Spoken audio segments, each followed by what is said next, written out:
किसान भाइयों, गर्मी का सीजन आने वाला है। अप्रैल माह लगने वाला है। गर्मी का प्रकोप, तापमान लगातार बढ़ता जा रहा है। बस सबसे बड़ी दिक्कत ये आ रही है कि आखिर किसान भाई सब्जी लगाएं तो लगाएं कौन सी। ऐसे मंजस की स्थिति बनी हुई है कि उन सब्जियों का कैसे चुनाव करें जिनका अच्छा खासा भाव मिल सके। तो जिन किसान भाइयों ने खेत अभी खाली कर दिए हैं, तो वो जिनका गेहूं अभी खाली मतलब खड़ा है, वो खाली नहीं हो रहा, वो तो पोट ट्रे में सब्जियां लगा सकते हैं।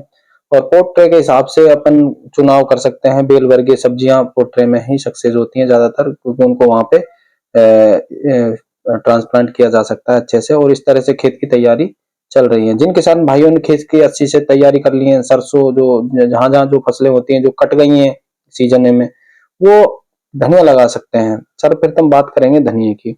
खेत खाली होने के बाद में आप धनिया की रुपाई कर दें। जिन लोगों ने सरसों काट के नहीं और प्रथम में धनिया लगा दिया हो, वो बढ़िया रेट लेने वाले हैं। तो बात करेंगे धनिया की। धनिया की बात करें तो धनिया में जर्मिनेशन में बहुत बड़ी दिक्कत आती है। जिन किसान भाइयों ने अब प्लान बना रखा है धनिया लगाने का, तो वो क्या करेंगे, धनिया को भिगो दें और भिगोने के बाद में 5 से 6 दिन भिगो दें। भिगोने के बाद में उनको छिटाई कर दें और बिजाई कर दें। उसके बाद में खेत को अच्छे से तैयार करके इनकी रुपाई कर दें। उससे क्या होगा, धनिया की जर्मिनेशन थोड़ी गर्मियों में बहुत लेट होती है, तो इसकी वजह से थोड़ी दिक्कत आती है। किसान भाइयों, डिसाइड कर लें धनिया हमेशा हाइब्रिड का लें, क्योंकि गर्मियों में हाइब्रिड की जर्मिनेशन थोड़ी ठीक ठाक हो जाती है। और जो देसी धनिया होता है घरेलू, उसमें क्या है, बाल लगने का सबसे ज्यादा, यानी कि फूल बहुत जल्दी आ जाते हैं और हरी पत्तियां कुछ दिन के लिए बनती है, उसके बाद में तुरंत वो फूल और फल के लिए भागता है। तो वहां से हम हार्वेस्टिंग उसकी कटाई करके नहीं ले सकते बढ़िया से। तो आप यहाँ विशेष ध्यान दें कि धनिया हमें हाइब्रिड ही चाहिए, यानी कि हाइब्रिड का चुनाव करें, वो भी अच्छी क्वालिटी का धनिया लें और जर्मिनेशन भी उसकी कोई दिक्कत नहीं आती उसके बारे में। तो बात करेंगे जो धनिया की पत्तियां जितनी हरी रहेंगी और अधिक समय तक चलेंगी, वो धनिया हमें बेनिफिट दे सकता है। तो इसमें हम उनको ये चीज तो डिसाइड कर ही नहीं है कि हमें हाइब्रिड लगाना है, लेकिन उसमें भी एक क्वालिटी का जरूर चयन कर लें और धनिया को लगा दें। किसान भाइयों, धनिया लगाने से पहले दो बातों को विशेष ध्यान दे लें। धनिया लगाने से पहले खेत की तैयारी करते वक्त गोबर का खाद सड़ा हुआ जरूर डाल दें, क्योंकि जितना आप गोबर का खाद इसमें डालोगे, उससे क्या है कि धनिया में हरापन बहुत जल्दी आता है। अगर किसान भाइयों आप चैनल पहली बार आए तो विजिट किया है आपने, चैनल को सब्सक्राइब जरूर कर लें और बेल आइकन को दबाना ना भूलें, ताकि आने वाले समय में आपको ऐसी वीडियो मिलती रहे। दूसरी फसल की बात करेंगे पालक की। किसान भाइयों, आपको अच्छा मुनाफा पालक दे सकता है।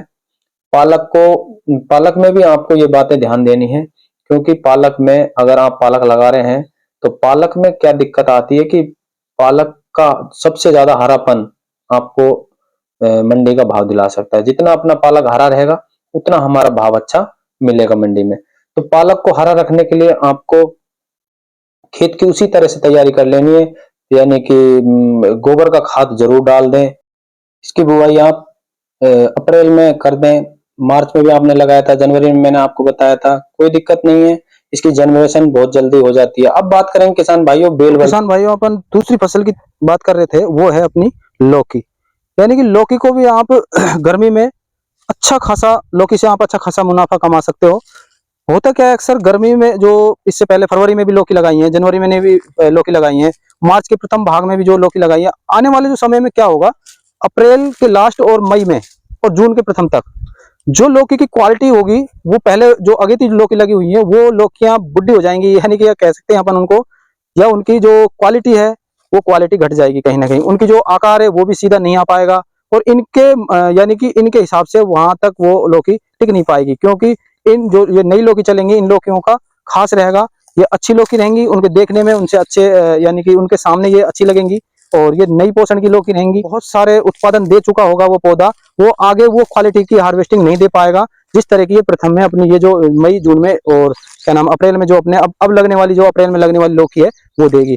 इससे आपको एक दूसरा बड़ा वो फायदा होगा, वो ये है कि जो गर्मियों में अक्सर लौकी जो पहले लगती है, वो लौकी खत्म हो जाती है इस सीजन में, मई में आते आते।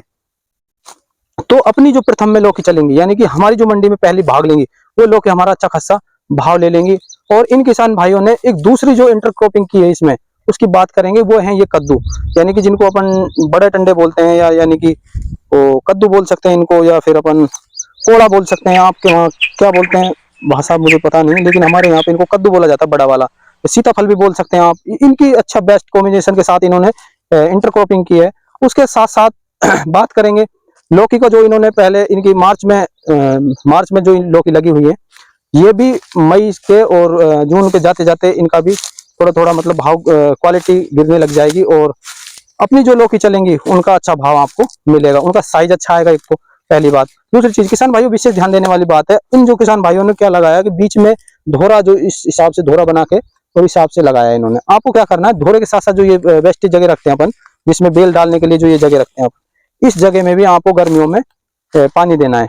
अब उसमें क्या फायदा होगा आपको, उसमें ये फायदा होगा कि आने वाले समय में जब लू चलेंगी, यानी कि झगड़े चलेंगी, या तापमान और अधिक जाएगा, तो उस तापमान से कहीं ना कहीं इसको बचाने में बहुत सहायक रहेंगी। और दूसरी चीज, जो लौकी का जो ये स्टेप होता है नीचे वाला, ये जो आप देख रहे हो, ये जो स्टेप होता है, ये क्या करेगा, ये यहाँ जब पानी में गिरेगा और ये जो बेल है इनकी, जो यहाँ नीचे जमीन में टिकेगी, तो ये क्या है, ऑटोमेटिक जड़ पकड़ेगी और वहां से अच्छा पोषण प्राप्त करने के बाद में आपको अधिक फल देगी। दूसरी चीज, ये मरेगी नहीं, इसको झगर नहीं लगेगी, लू नहीं लगेगी, और इस हिसाब से आपको अच्छा उत्पादन देगी लौकी। इनकी हार्वेस्टिंग 10 से 20 दिन में चालू हो जाएगी, क्योंकि इनमें मैं देखा हूँ घिया अच्छे से लौकी जो लग रहा है, और अच्छा खासा मतलब साइज भी बनने चालू हो गया। देखो मैं दिखा देता हूँ आपको, ये देखिए, इस हिसाब से इनका साइज भी प्रॉपर आने लग गया है। तो किसान भाइयों, कहीं ना कहीं इन्होंने पहले ही लगा दिया है, मार्च में प्रथम में इन्होंने लगाया है। और ये देखिए, ये जिसको अपन कद्दू बोलते हैं, वो कद्दू का भी साइज इनका काफी बड़ा हो गया है, और इसका कद्दू भी 10 से 15 दिन में चालू हो जाएगा। उसके बाद में बात करेंगे किसान भाइयों एक अच्छा मुनाफा देने वाली फसल का। जितनी भी ये फसलें मैं आपको बता रहा हूँ, ये अगेती फसलें जिन्होंने लगाई हैं, वो मई में और जून में जाके नहीं, सब खत्म हो जाती है। अब बात करते हैं करेले की। आप अगर अब भी इस टाइम भी करेला लगाते हो, तो गर्मी में सबसे शॉर्टेज सब्जियों की, लगभग सभी सब्जियों की शॉर्टेज आती है, वहां भी आप करेले को लगा सकते हो, और करेले से भी अच्छा खासा मुनाफा कमा सकते हो। यहाँ से करेले से भी आप, यानी कि एक सब्जी जो बेल वर्गीय फसलों में करेला भी एक अच्छा उत्पादन देने वाली फसल है, और यहाँ से भी आप अच्छी इनकम कमा सकते हो। बात करें बेल वर्गीय फसल खीरा की, तो खीरा लगभग गर्मी में खत्म हो जाता है, और जो खीरा की जो आवक होती है गर्मी में, वो लगभग लगभग पॉली हाउस और नेट हाउस से आता है, और गर्मी में इसको पूरी तरह से हटा दिया जाता है। उसका कारण ये होता है कि नेट हाउस व ग्रीन हाउस में जो सोलराइजेशन की जाती है, जिसमें फसल को पूरी तरह से हटा के की जाती है, क्योंकि नेमाटोड और फंगस जैसी बीमारियों को जड़ से खत्म किया जा सके, यानी कि अगले लगने वाली सब्जियां जिनको नेमाटोड और फंगस से बचाया जा सके। खीरा लगभग 60 से 70 दिन में तैयार हो जाता है, और इसकी जो 40 दिन में ये फसल तैयार हो जाती है, और 40 दिन में ये लगभग चालू हो जाती है। 70 दिन का इसका 70 से 80 दिन का मतलब लमसम इसका समय होता है, और ये बहुत जल्दी खत्म हो जाती है। तो आप खीरा लगा सकते हैं, खीरे का चुनाव कर सकते हैं, और जमीन में लगाएं खीरा। बहुत अच्छा आपको उत्पादन भी देगा, और इस समय गर्मी में ये बहुत ज्यादा क्या बोलते हैं, हार्वेस्टिंग अच्छी देता है, वजन अच्छा आता है इसके अंदर।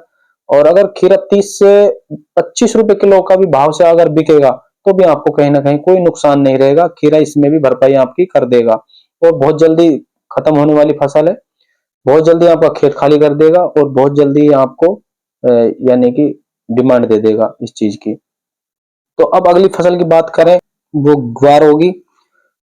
ग्वार की बात करें तो ग्वार का अप्रैल के माह में लगाने का चुनाव कर लें, आराम से गर्मी में चलने वाली फसल है, और खड़ी फसलों में अच्छा मुनाफा देने वाली, यानी कि सब्जी वर्गीय फसल है। तो ग्वार की बात करें तो पिछले साल भी इसने 100 रुपए किलो तक का मंडी में भाव लिया था, और अगर आपकी ग्वार 40 रुपए पर केजी के हिसाब से बिकती है मंडी में, तो आपको कहीं ना कहीं बहुत ज्यादा मुनाफा दे सकती है। तो आप कहीं तक भी इसमें नुकसान नहीं रहेगा। अगर इसका बहुत कम वो रहेगा, तो आप इसके इंटरक्रॉपिंग भी कर सकते हो। अगली बात करेंगे टिंडे की। दोस्तों, टिंडसी जिसको कहा जाता है, अगर आपने टिंडसी लगाने का मन बना लिया है, तो आपने बहुत अच्छा चुनाव किया है। लेकिन टिंडे के लिए एक सबसे बड़ी जो विशेष ध्यान देने वाली बात है, वो ये है कि टिंडे को जमीन में यानी कि गोबर खाद की बहुत आवश्यकता होती है, क्योंकि ये बहुत ज्यादा उत्पादन देता है टिंडे में। और जितना आप खाद डालोगे उतना ही ये सबसे ज्यादा उत्पादन देगा और साफ सुथरे टिंडे देगा। तो इसकी क्योंकि इसकी जितना इसको खाद मिलेगा, या अपन रासायनिक खाद भी दे सकते हैं, लेकिन गोबर का खाद इसके लिए बहुत जरूरी है। तो जितना आप इसमें खाद डालोगे उतना ही इसकी बेलों जो ग्रोथ करेंगी और आगे बढ़ेंगे। जितना ये बढ़ता है उतना ही ये फल देता है। यानी कि टिंडे को साधारण भाषा में बात करें तो टिंडे को पोषण की बहुत ज्यादा जरूरत होती है, और इस वजह से इसका भाव भी मंडी में बहुत काफी ऊंची रेटों में बिकता है। तो दोस्तों, आज अपन ने टॉप उन किस्मों की बात करी, उन सब्जियों की बात करी। आपको वीडियो अच्छी लगी हो तो चैनल को सब्सक्राइब जरूर कर ले। धन्यवाद।